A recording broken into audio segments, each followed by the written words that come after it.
33. Abandono dói. Nada nele é doce. Nada. Não me deixe jamais.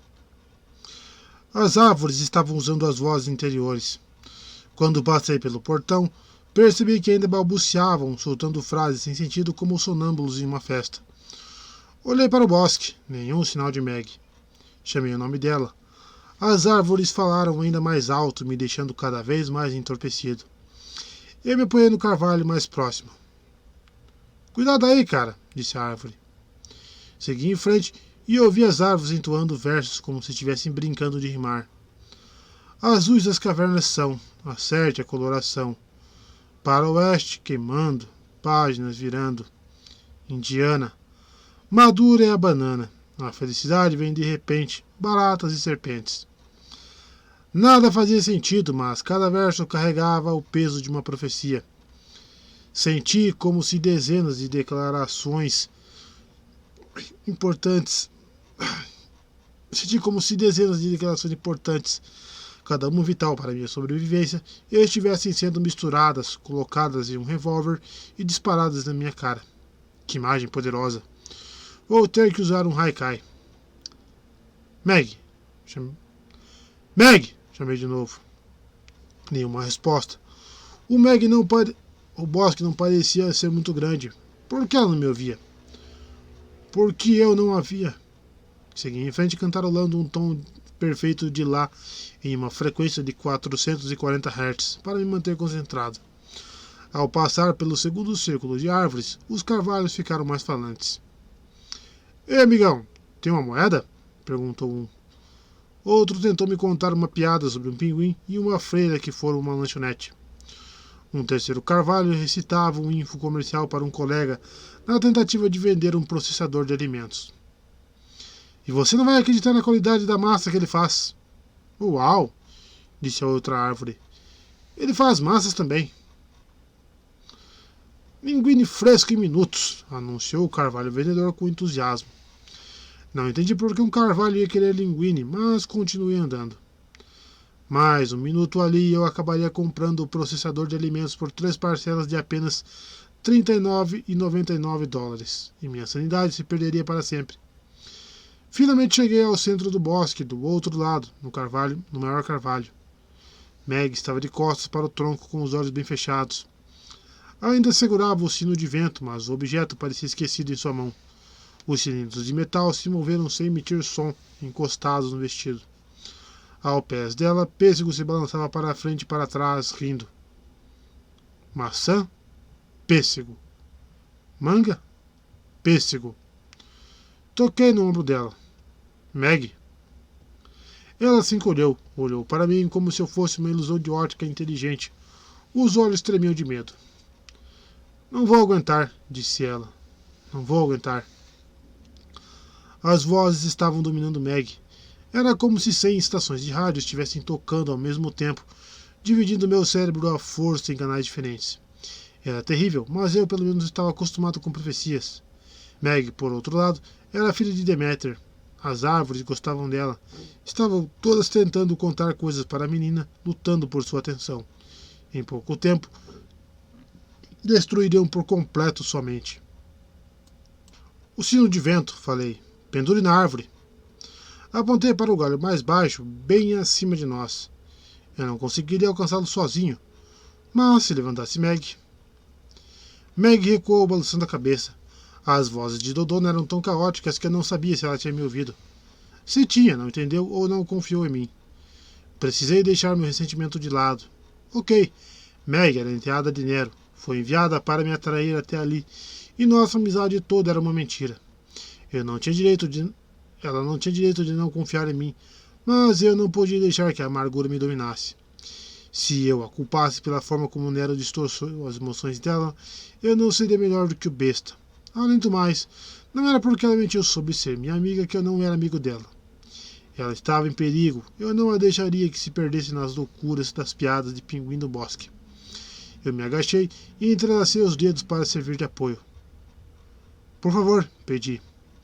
À minha esquerda, Pêssego rolou de costas e gritou. Linguine? Pêssego! Meg fez uma careta. Vi em seus olhos que ela havia decidido cooperar comigo, não por confiar em mim, mas porque pêssego estava sofrendo. E eu achando que meu coração não podia ser mais pisoteado. Ser traído era uma coisa, ser considerado menos importante do que um espírito das frutas de fralda era bem diferente. Mesmo assim, fiquei firme quando Meg apoiou o pé esquerdo na minha mão. Com toda a força que me restava, eu a levantei. Ela pisou nos meus ombros e apoiou um dos pés na minha cabeça. Nota mental. Colocar uma etiqueta no meu couro cabeludo com aviso: não subir no último degrau. Com as costas apoiadas no carvalho, eu sentia as vozes do bosque subindo pelo tronco e vibrando na casca. A árvore central parecia ser uma grande antena parabólica, captando todas as falas desconexas. Meus joelhos estavam quase sedentos. As solas dos tênis de Meg esmagavam minha testa. O Lá 440 Hz, que eu estava cantarolando, logo murchou para o sol sustenido. Finalmente, Meg amarrou o sino de vento no galho.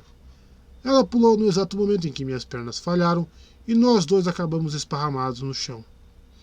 O sino de vento balançou e tocou, captando notas do vento e transformando dissonância em acordes. O bosque ficou em silêncio, como se as árvores estivessem ouvindo e pensando: ah, que lindo! E então o chão tremeu. O carvalho central chacoalhou com tanta força que choveram bolotas. Meg se levantou, aproximou-se da árvore e encostou no tronco. Fale, ordenou ela.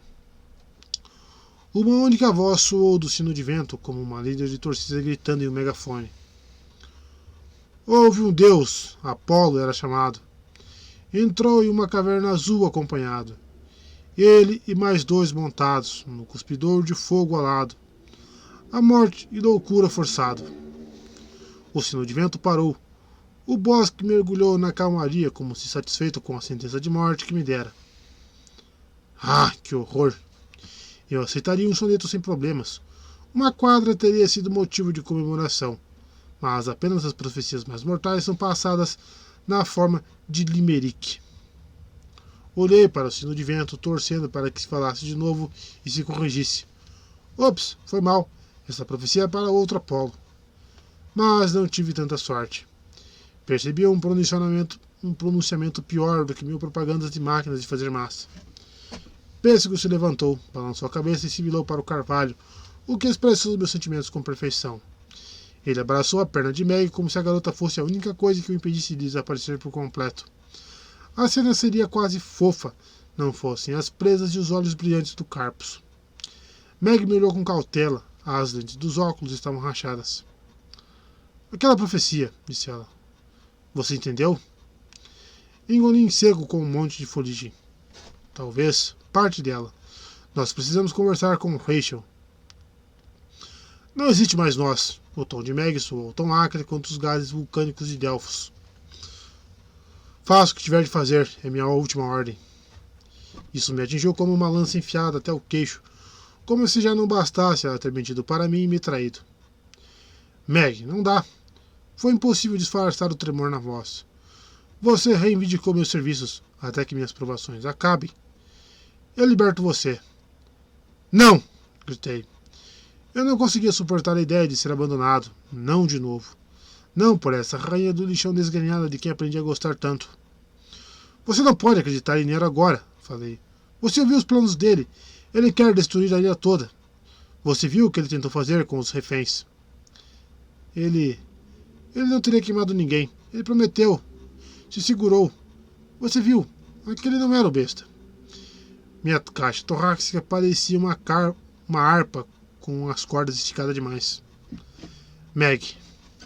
Nero é o besta. Ele matou seu pai. Não. Nero é meu padrasto.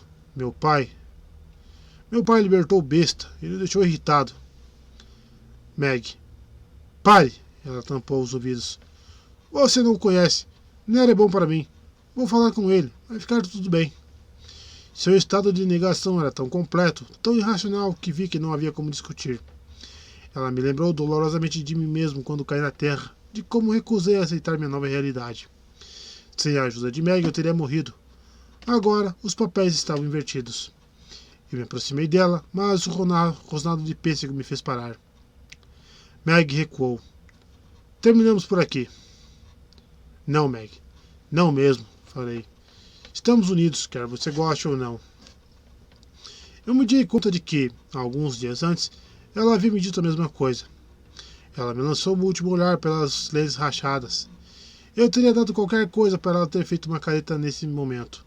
Queria andar pelas ruas de Manhattan com ela dando estrelas nos cruzamentos. Senti falta de bancar com ela pelo labirinto, com nossas pernas amarradas. Eu teria aceitado uma boa guerra de lixo em um beco, mas ela só se virou e saiu correndo com o pêssego logo atrás. Eles se dissolveram entre as árvores como Daphne fizera muito tempo antes. Acima da minha cabeça, uma brisa fez o sino de vento tiritar. Daquela vez, nenhuma voz ecoou das árvores. Eu não sabia por quanto tempo Dodona ficaria em silêncio, mas não queria estar aqui se os carvalhos decidissem contar piadas de novo.